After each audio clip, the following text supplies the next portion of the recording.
32 নম্বরের সামনে একটা মহিলা আসলো, এক হুজুর আসলো ফাজলামি করার জন্য, জাস্ট ফান করার জন্য। সে বলছে যে আমি 2টা খতম দিয়েছি। তার বউ বলে, হ্যাঁ জীবনে কোনোদিন কোরআন পড়া দেখছেন না ভিডিওটা?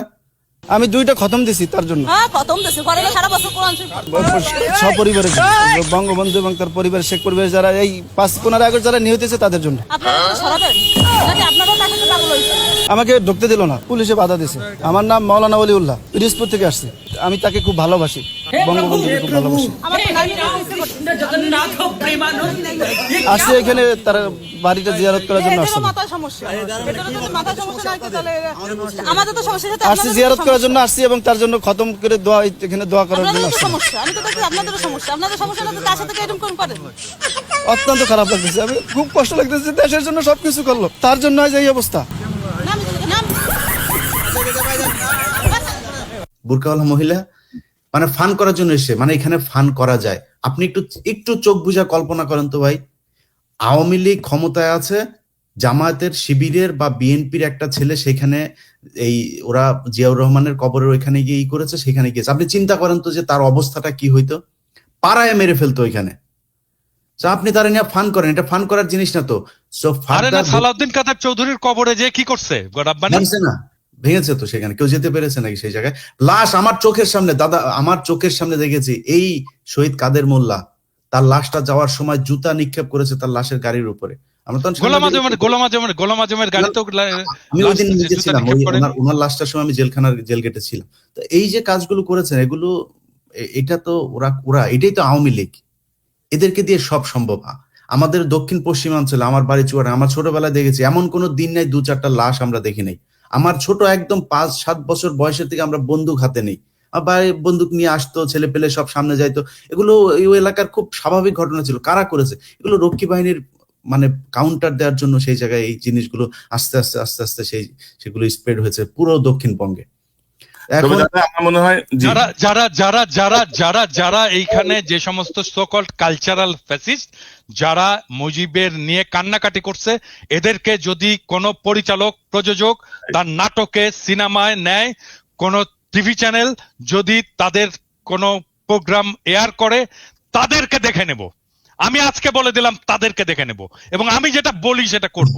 এবং কিছু গণমাধ্যমও শেখ মুজিবের যেমন সমকাল, এই একে আজাদের সমকাল, তারা খালেদা জিয়ার জন্মদিনের নিউজটা করেছে শেষের 3 পৃষ্ঠার পরে যা চিকন এক জায়গার মধ্যে, শেষের পৃষ্ঠাও না, পত্রিকার প্রথম আর শেষের পৃষ্ঠা হচ্ছে সবচেয়ে গুরুত্বপূর্ণ, মাঝখানে 3 নাম্বার পৃষ্ঠার মধ্যে নিয়ে তারপরে সেখানে ছোট করে দিয়েছে। আর শেখ মুজিবের শ্রদ্ধাঞ্জলি, এবং অনেকগুলো পত্রিকা এই কাজগুলো করেছে, টেলিভিশন এগুলো করেছে। না, আমরা মনে করি যে নিশ্চয়ই যারা এই মানে ফ্যাসিবাদের যারা সমর্থক এখনো আছে, এইরকম একটা গণহত্যার পরে তাদেরকে সবাই বয়কট করবেন। পিনাকিদা যেটা বললেন, পরিচালক, প্রযোজক, টেলিভিশন ওনার, ফিল্ম ওনার, তারা এই ব্যাপারে নিশ্চয়ই সতর্ক থাকবেন। না হলে আমরা আমাদের মতো করে কাজ তো করবোই।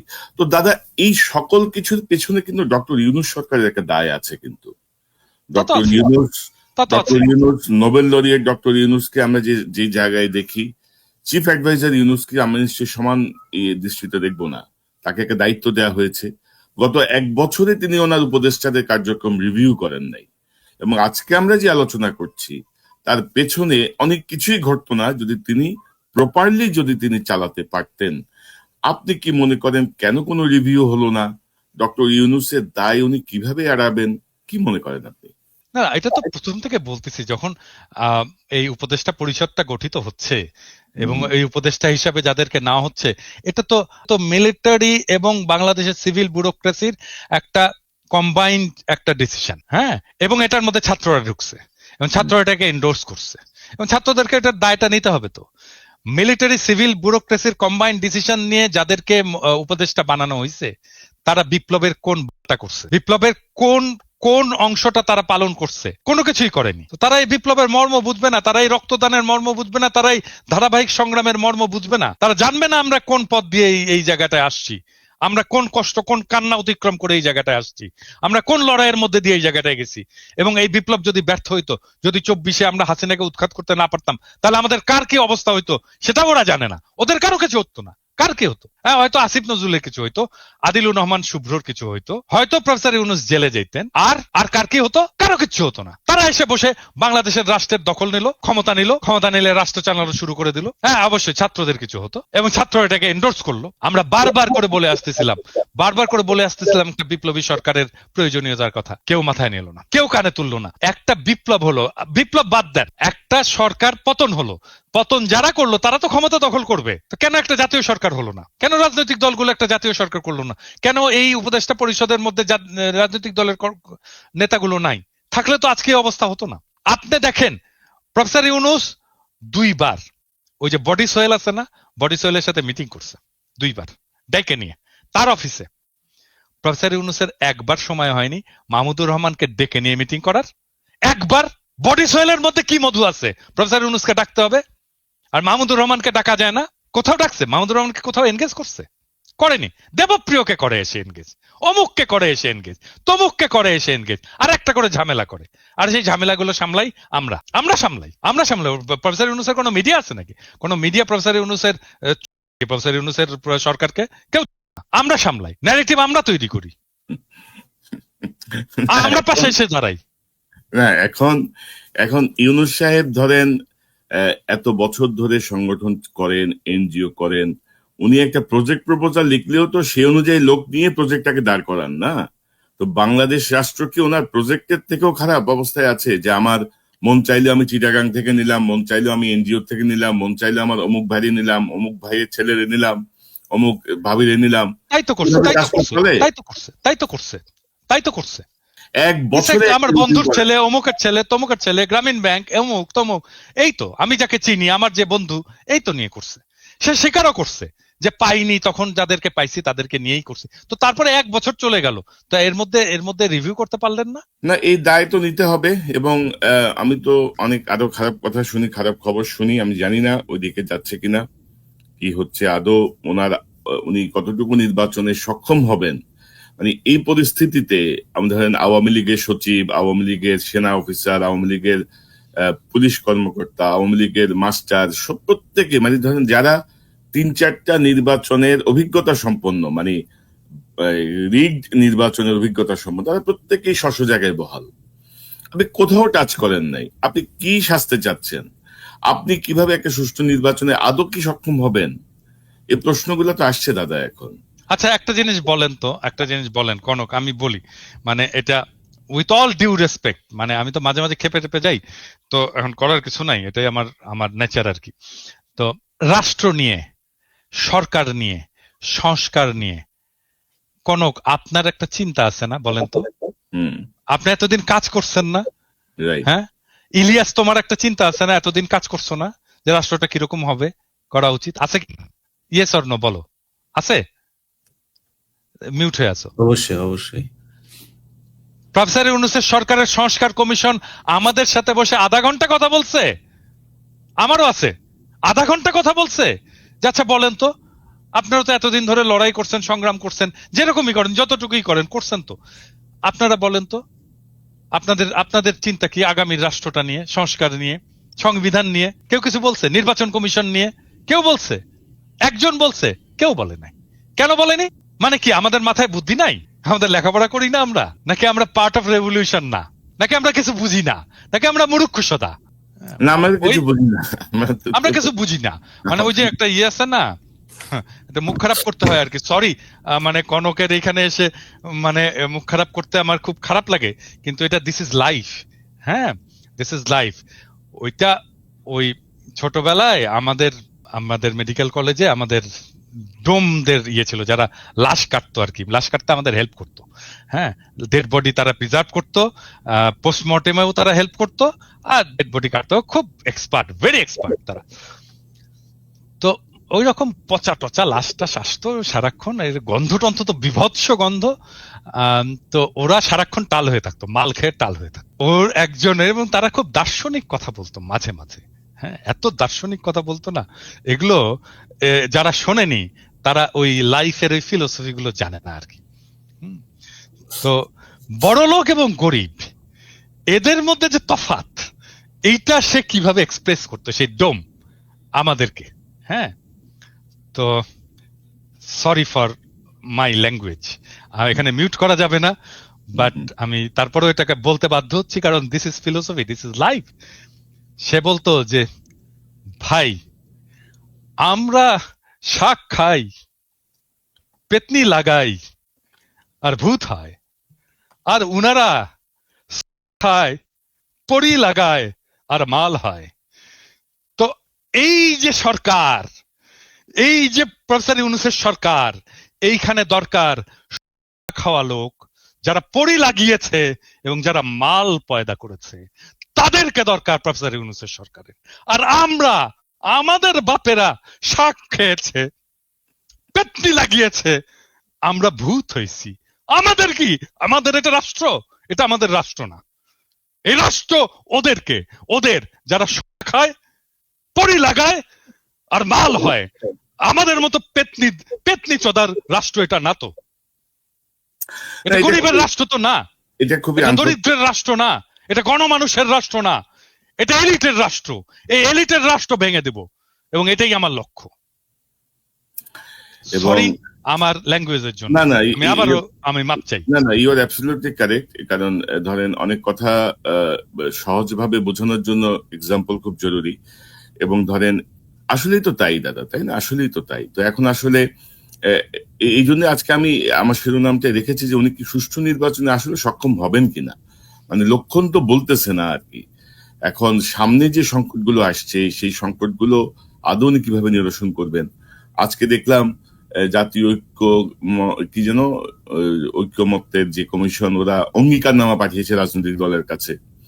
মানে একটা, মানে কি বলবো, একটা তামাশা, চারিদিকে তামাশা চলছে। তো ইলিয়াস, আপনার শেষ মন্তব্যটা শুনি। আপনার ওভারঅল কি মনে করেন, ইউনূস কি আসলে নির্বাচনে সক্ষম হবেন কিনা, এখন আসলে করণীয় কি? সময় তো আর হাতে বেশি বাকি নাই। তো সার্বিকভাবে আপনার কোনো যদি পরামর্শ বা পর্যবেক্ষণ থাকে। আমার মনে হয় যত দ্রুত সম্ভব একটা নির্বাচন দিয়ে, এই সরকারকে দিয়ে সম্ভব না। এই সরকার যদি মনে করে যে তারা, ওই যেটা দাদা বললেন যে বিশাল স্মার্ট, আপনি স্বরাষ্ট্র উপদেষ্টাকে যদি দেখেন, তিনি যায়া কনস্টেবল, এসআই, এই খাইছো কি, খাইছো কি দিয়ে খাইছো, মানে এমন একটা ভাব, উনি চ্যাটের বেলা বুঝছেন।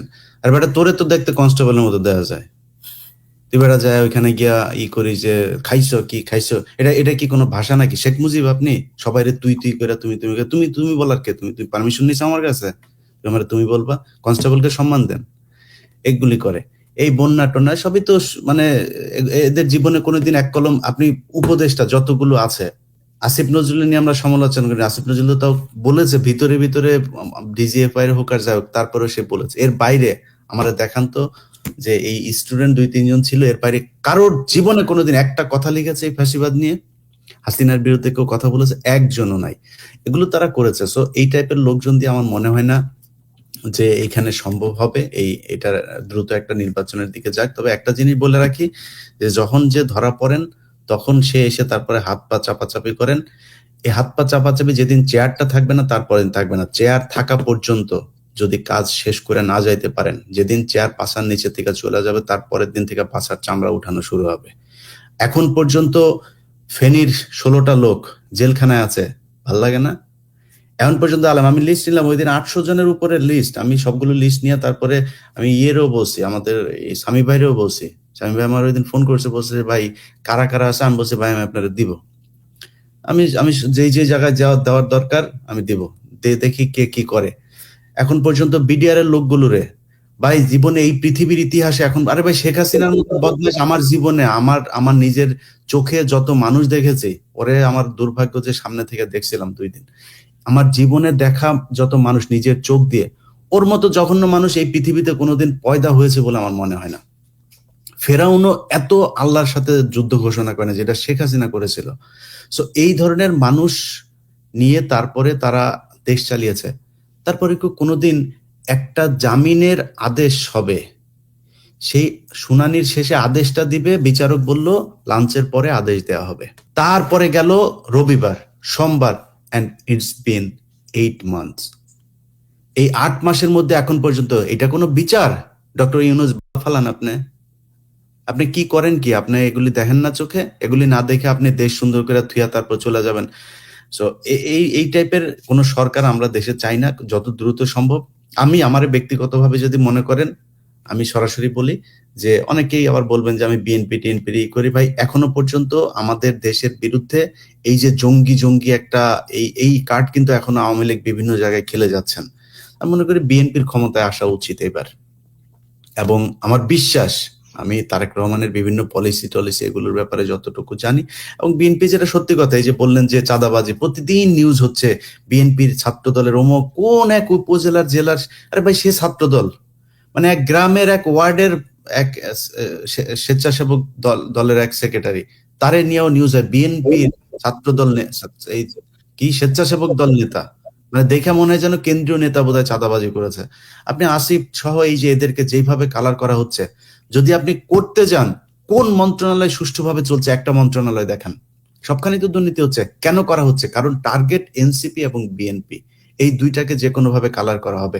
সো এগুলো করা হচ্ছে। আমার মনে হয় এই পরিস্থিতি যদি তারেক রহমান দেশে আসতো বা একটা সরকার যদি ক্ষমতায় থাকতো, তাহলে মনে হয় এই অবস্থা হতো না। এবং বিএনপি কিন্তু তাদের যে কোনো কারোর বিরুদ্ধে অভিযোগ আসলে সাথে সাথে তাকে বহিষ্কার করছে। তারা যে আওয়ামী লীগের মতো যা মনে চায় তাই করছে, কোনো কেউ কিছু বললে কেয়ার করছে এরকম না, কিন্তু তারা সাথে সাথে বহিষ্কার করছে। হচ্ছে তো ব্যবস্থা নেয়া। তো আমি মনে করি যে একটা সরকার আসলে, তারেক রহমান যদি সরকার প্রধান হয়, সেক্ষেত্রে তার দলের উপরে তার সর্বোচ্চ থাকবে। এবং তারেক রহমান যদি দেশে যায়, আমি মনে করি সেদিন থেকে মানে দেশ বিএনপির অধীনেই চলবে। সো ওইটা আমার দ্রুত করা উচিত। আমি মনে করি এই সরকারকে কোনো সুযোগ দেওয়ার, আমি নির্বাচন পেছনে আমি এই সরকারকে মনে করি না যে তারা দেশ পিছায় দিয়ে, যদি সম্ভব হয় 1 বছরে সম্ভব হইতো, আরো 6 মাস সময় আছে, আপনি সরান। আপনি কেন এইসব পচা গন্ধ মাল নিয়ে তারপরে আপনি সরকার পরিচালনা করবেন? আপনি নতুন করে লোক, দেশে অনেক মানুষ আছে, বিজ্ঞ লোকজন আছে, অনেক দেশপ্রেমিক মানুষ আছে, যাদের শক্তি আছে, তারা করবে। না করে যদি এইভাবে করতে চায়, আমার মনে হয় এটাকে আমি আমার জায়গা থেকে কখনোই সাপোর্ট করি না, করব না। এইভাবে দেশ চলতে পারে না। দাদা একটু আগে যে মুখ খারাপ করে কথাবার্তা বললেন না ভাই, শরীরের রক্ত গরম হয়ে যায় আসলে এদেরকে নিয়ে কথা বলে। এই জন্য এতগুলো মানুষ, ওগুলি তো চোখে ভাসে এখনো। আপনার মনে নাই কনক ভাই, আমরা ঘুমাই নাই রাত, সেই গভীর রাতে দুইজন দাঁড়িয়ে দাঁড়িয়ে কি হবে কি হচ্ছে কি, আরে ভাই মানুষগুলি মারা যাচ্ছে চোখের সামনে। যখন এই যে করলো, লাইট গুলো সব ইন্টারনেট বন্ধ করে যখন ছবিগুলো আসতে থাকলো, ভাই খুব খারাপ। এগুলো এখনো মানসিক ভাবে দেয়। আপনি এইরকম একটা দেশের রক্তের বিনিময়ে আসা স্বাধীনতাকে আপনি এইভাবে ধ্বংস করে দিবেন, এটা কোন ধরনের সুশীলতা রে ভাই? আপনি ক্ষমতায় এসে সাথে সাথে প্রথমে আপনি মতিউর রহমান রে নিয়ে আপনি ইন্টারভিউ দিলেন, এগুলো আমরা দেখেছি। সো দেখছি অনেক কিছু, এগুলো যখন কিছু করার ক্ষমতা থাকবে না আপনাদের, তখন কিন্তু হাতে পায়ে ধরে লাভ হবে না, তখন কিন্তু সব টিরে ন্যাংটা করা হবে। সময় থাকতে সাবধান হন, দেশটা সঠিক পথে নিয়ে যান। জি দাদা, আপনার সর্বশেষ পর্যবেক্ষণ মতামত।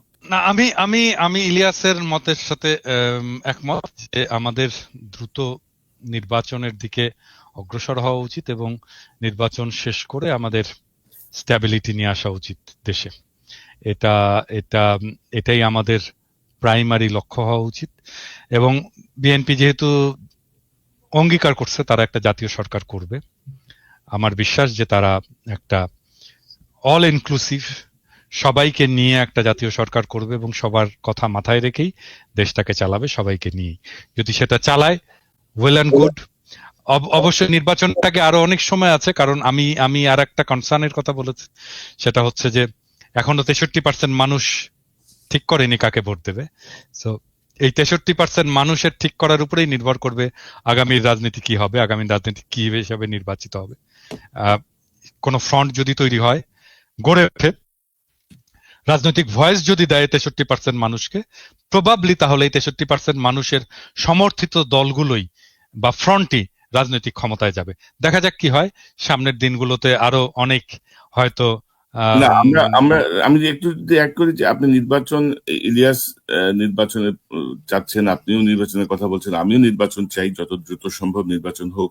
কিন্তু এই যে সক্ষম হবেন কিনা ডক্টর ইউনূস, এই সক্ষমতার জন্য কি করণীয়? এই যে আগামী যে 6 মাস আছে, এই সময় 6 মাসে আসলে 3 পয়েন্ট কি করণীয়? সক্ষমতা অর্জনের জন্য তো আপনি অক্ষম উপদেষ্টাদের দেওয়া সম্ভব না, তাহলে আপনার রিসাফল করতে হবে, না হলে নির্বাচন দিয়ে দিতে হবে। প্রশাসন তো এখন বিএনপির দখলেই আছে। সো আমার মনে হয় অসম্ভব কিছু না। কি হবে, হয় বিএনপি আসবে, নাহলে জামাত এনসিপি আসবে, সমস্যা কি? আদৌ বিএনপি দখলে না, আছে? প্রশাসন বিএনপির দখলে থাকলে তো সেটা নিরপেক্ষ নির্বাচন হলো না, না, না, সেটা আমি তো- biased নির্বাচন। ভাই বিএনপি, আমি তো সেটাই বললাম যে আপনাকে তো বিএনপির হাতেই দিতে হবে বা জামাতের হাতে দিতে হবে। কারণ বিএনপি যদি ক্ষমতায় আসলে আমি ওইটাই ওই কথাটা বোধহয় ওই সময় শেষ করে নিয়েছি। আমি চাই এবার আসুক জামাত ইসলাম, তাদের সাংগঠনিকভাবে আরো বেশি সমৃদ্ধ হোক, তাদের মানুষের কথা আরো বলুক, এবং আমার মনে হয় এই 5 বছরে বিএনপি যত ভুল করবে ততটা জামাতমুখী হবে মানুষ। তো 5 বছর পরে জামাত আসুক। এখন যেহেতু হাসিনা যাওয়ার পরই আমার ব্যক্তিগত মতামত যদি জিজ্ঞেস করেন, আমি মনে করি কোনো ইসলামী দলের এখন এই মুহূর্তে ক্ষমতায় আসা ঠিক না, যাদের নামের সাথে ইসলাম আছে। এবং আমি মনে করি ভাই, আমি অত বিশাল ইমান আমার শক্ত না, তো এই কারণে বললাম। এটা আবার নিয়ে অনেকে অনেক কথাবার্তা বলবেন, বাট বিএনপিরই আসা উচিত, তারেক রহমানকে এই সুযোগটুকু দেওয়া উচিত। এখনো খালেদা জিয়া তার মতামত রাখার মতো ওইটুক সক্ষমতা তার শারীরিকভাবে আছে, আল্লাহ তাকে আরো অনেক সুস্থ করে দিক। আমার মনে হয় বেটার হবে। এখন বিএনপির যেগুলো দেখা হচ্ছে এত আচ্ছা ভাই, একটা জিনিস বলি, ধরেন আগে ইজারা নেওয়া হইতো একটা গরুর হাটের, মানে আগে নেওয়া হইতো না, সেটা কে নিত? মানে সেটা কি মানে সাধারণ মানুষ নিত নাকি আওয়ামী লীগের লোকই তো নিত? এখন সমস্যাটা হচ্ছে আপনার তো কোনো সরকার নাই, কোনো প্রশাসন নাই, নিয়ম নাই, শৃঙ্খলা নাই, বিএনপির 3 গ্রুপ যা ঠেলাঠেলি করছে। এখন হঠাৎ করে আসে চাঁদাবাজি হয় নাই কবে? মানে এই যে ট্রাক আসে ঢাকায়, কোনোদিন কি একদিনের জন্য কি বন্ধ ছিল আপনি বলেন তো? এখনো হয়। আমি এটার সমর্থনে কথা বলছি না, কিন্তু হয়তো হতো। 5 আগস্টের পরে কয়েকদিন বন্ধ ছিল। ওইটা তো অন্য জিনিস, ওই সময় তো কিছুই ছিল না। ওই সময় জনগণের হাতেই দেশ ছিল, যে কারণে বন্ধ ছিল। কিন্তু জনগণের হাতে ছাড়া কোনো সরকার প্রশাসকের হাতে যখন দেশ ছিল, কখনোই এটা বন্ধ রাখা যায়নি। হয়তো মিলিটারি কিছু সময় 1/11 কিছু সময়টাতেই ছিল, কিছু ভালো সময় ছিল। যাক, এটাই আর কি। তো চাঁদাবাজি এই দেশে ছিল, বন্ধ হওয়া উচিত। যেভাবে এখন বলা হয় দেশটা এত পরিমাণে একদম নতুন করে মনে হচ্ছে বিভিন্ন খাতে চাঁদাবাজি শুরু হয়েছে, এই পরিস্থিতি হয়নি। বাট যদি হয়ে থাকে কিছু কিছু জায়গায়, আমার মনে হয় তারেক রহমান ক্ষমতায় গেলে আরো ভালো হবে পরিস্থিতি। ইলিয়াস, এখানে আরেকটা প্রশ্ন খুবই গুরুত্বপূর্ণ, যেটা আপনি বলছিলেন যে বিএনপির সাথে সাথে বহিষ্কার করছে, কিন্তু আপনি যদি দেখেন যে এ পর্যন্ত কঠোর কোনো পদক্ষেপ কি নেওয়া হয়েছে সরকারের পক্ষ থেকে? এটা তো বিএনপির দায় না। বিএনপি তারা ধরে জেলে পাঠাবে না, জেলে নিবে সরকার, জেলে তো বিএনপি পাঠাবে না। ম্যাজিস্ট্রেসি পাওয়া নিয়ে সেনাবাহিনী মাঠে আছে, তাদের ভূমিকা কি? তো তারেক রহমান যদি কোনো চাঁদাবাজের জন্য ফোন করে বলে ভাই আমার এটা ছেড়ে দেন, এই যদি বলে আমাদের কাছে ভয়েস রেকর্ড দিয়ে দেন, আমরা দেখি। না না না না, কনক, মানে বিএনপি তো থানা দখল করছে। না, এরকম দুই একটা ঘটনা ঘটছে, না দুই একটা ঘটনা ঘটছে। এটা একেবারে রিমোট এরিয়া, ধরেন লোকাল মানুষ যে থানা ঘেরাও করে নিয়ে ভাই আসছে। থানা দখল না, থানার চাইতে 10 মাইল দূরে যদি বিএনপির লোকজন কোনো চাঁদাবাজের পক্ষে ডাইরেক্ট গুলি করেন, আমরা ওইটার পক্ষে থাকবো ভাই। আমরা এটার পক্ষে বিপক্ষে যাবো না, তো আমরা পুলিশের পাশে থাকবো। করেন না, সমস্যা কি? চাঁদাবাজি কে সমর্থন করে? মানে আপনারা যদি বিচার না করেন তাহলে তো এরকম চলতেই থাকবে। চাঁদাবাজি বা অরাজকতা নিয়ন্ত্রণে আমরা সরকারের কোনো কঠোর কোনো পদক্ষেপ দেখি নাই, সেনাবাহিনীর কোনো পদক্ষেপ দেখি নাই। তো সব মিলাই মনে হচ্ছে যেন মানে একটা সংঘবদ্ধ গ্রুপ পরিকল্পিতভাবে আরো খারাপের দিকে নিয়ে যাওয়ার একটা চেষ্টা করছে। আমরা পর্যবেক্ষণে রাখছি। জনাব পিনাকি ভট্টাচার্য, ইলিয়াস হোসেন, দুজনকে অসংখ্য ধন্যবাদ আলোচনায় যোগ দেওয়ার জন্য। অনেক বিষয় নিয়ে খোলাখুলি কথা বলবো। দাদার জন্য সবাই দোয়া করেন, দাদা শারীরিকভাবে অসুস্থ। না দাদা, দেখে মনে হয়েছে মনে হচ্ছে না, তরুণ, আপনাকে দেখে কেন মনে হবে?